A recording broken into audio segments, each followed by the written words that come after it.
Seterusnya ke Bumi Kenyalang, Sarawak rancang buka pejabat di Abu Dhabi. Langsung ke Kuching bersama Buma Win. Silakan Buma. Baik, terima kasih Sahi. Kerajaan Sarawak merancang untuk membuka pejabat di Abu Dhabi Emiriyah Arab Bersatu UAE sebagai usaha untuk memperkukuhkan kerjasama strategik bersama negara berkenaan. Premier Sarawak Datuk Patinggi Tan Sri Abang Johari Tun Apeng memberitahu lokasi yang sesuai bagi menempatkan pejabat Sarawak di Abu Dhabi masih lagi diteliti.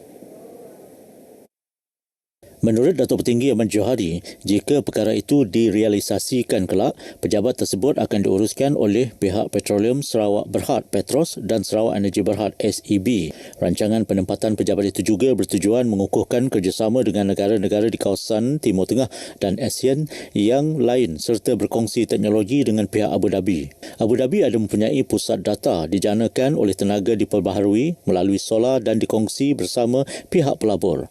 Beliau berkata demikian dalam sidang media selepas melakukan lawatan ke Bandar Mazda, Abu Dhabi sempena lawatan kerja ke UAE. Tambah Premier Sarawak, pejabat Sarawak di Abu Dhabi juga akan berperanan seperti pejabat perdagangan dan pelancongan Sarawak Singapura (Statos), pejabat perdagangan dan pelancongan Sarawak Brunei (Statop) serta pejabat perdagangan dan pelancongan Sarawak Kalimantan. Baik, para graduan Universiti Malaysia Sarawak UNIMAS diminta memainkan peranan aktif dalam menyumbang ke arah kemajuan Sarawak. Timbalan Premier Sarawak Datuk Amar Douglas Ugah Embas berkata, Sarawak memerlukan graduan yang berwawasan dan berkomitmen demi kelangsungan generasi akan datang. Beliau yang juga Pro-Chancellor UNIMAS menjelaskan graduan perlu memanfaatkan ilmu dan kemahiran yang dipelajari untuk membina masa depan lebih cerah bagi wilayah Sarawak, keluarga dan generasi akan datang. Beliau yakin dengan sokongan graduan berdedikasi dan berkemahiran dari UNIMAS, Sarawak akan bergerak lebih jauh ke arah pembangunan inklusif dan menyeluruh sekaligus bersama kerajaan memacu pembangunan di negeri ini. Beliau menyatakan demikian pada Majlis Convocation UNIMAS kali ke-28 di Kota Semarahan. Sementara itu, sidang 3 pada majlis itu menyaksikan penganugerahan ijazah sarjana muda kepada 521 graduan dari Fakulti Sains Sosial dan Kemanusiaan.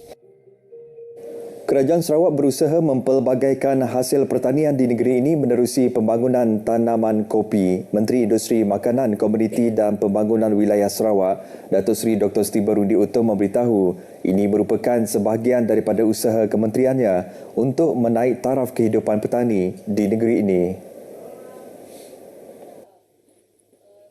Katanya usaha menanam kopi mampu membuka potensi penuh pertanian demi memperkasakan kehidupan petani dan keselamatan makanan serta meningkatkan ekspor. Jelasnya, permintaan untuk kopi melebihi bekalan tempatan dan tanaman kopi sesuai dengan visi bukan sahaja untuk faedah ekonomi langsung tetapi juga sebagai tanaman yang ditanam secara mampan sejajar dengan matlamat alam sekitar dan biodiversiti. Beliau berkata demikian menerusi teks ucapan yang dibacakan oleh Timbalan Menteri Pangkutan Sarawak Datuk Dr. Jirib Susil pada Majlis Perasmian Bengkel Kopi dan Perubahan Iklim di Asia Tenggara di Kuching. Datuk Seri Dr. Stephen Rundi menambah, kementeriannya juga perlu melabur dalam perkhidmatan lanjutan yang melengkapkan petani dengan pengetahuan dan peralatan untuk melaksanakan amalan berdaya tahan terhadap iklim. Program latihan bengkel yang diadakan sebegini dan ladang demonstrasi boleh membantu petani memahami kaedah dan teknologi baharu. Penduduk kawasan Balingian bakal menikmati kemudahan perumahan tambahan pada tahun hadapan. Menurut Pengerusi Perbadanan Pembangunan Perumahan HDC, Abdul Yaakob Arbi, pada tahun ini sebanyak 22 unit rumah Spektra Permata RSP telah dibina dan ianya akan ditambah sebanyak 32 unit pada tahun hadapan. Daerah kecil lama Balingian. Katanya ini adalah bagi memberi ruang kepada penduduk di kawasan Kampung Pulat. Susulan kawasan tersebut akan digunakan untuk meneruskan pembinaan tebingan Sungai Balingian. Beliau berkata demikian ketika ditemui pemberita selepas program Sahabat Maritim di Dewan Masyarakat Kuala Balingian. Beliau yang juga Adun Balingian turut memberitahu tebingan sungai itu berpotensi untuk menjadi tarikan, pelancongan dan kegunaan pesta di kawasan tersebut. Sehubungan itu menyentuh mengenai infrastruktur di kawasannya, terdapat beberapa projek yang telah siap dan digunakan. Antaranya ialah Pejabat Daerah Kecil Balingian, Pejabat Majlis Daerah Dalat dan Mukah MDDM Cawangan Balingian serta Pusat Sumber Balingian. Selain Anjung Selera Matading, Anjung Selera Balingian dan Pusat Penjaja Kuala Balingian. Justru dengan kemudahan ini, ia secara tidak langsung meningkatkan taraf ekonomi masyarakat di kawasan tersebut. Penganjuran Karnival Sains, Teknologi, Kejuruteraan dan Matematik STEM dapat menjadi platform strategik untuk memupuk minat pelajar dalam bidang tersebut.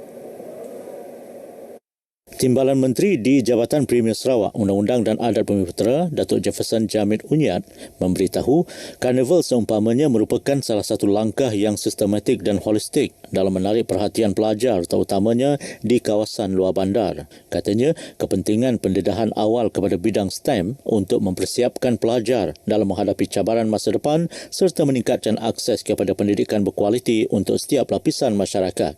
Beliau berucap demikian semasa perasmian Karnival STEM Sekolah Kebangsaan Kapit.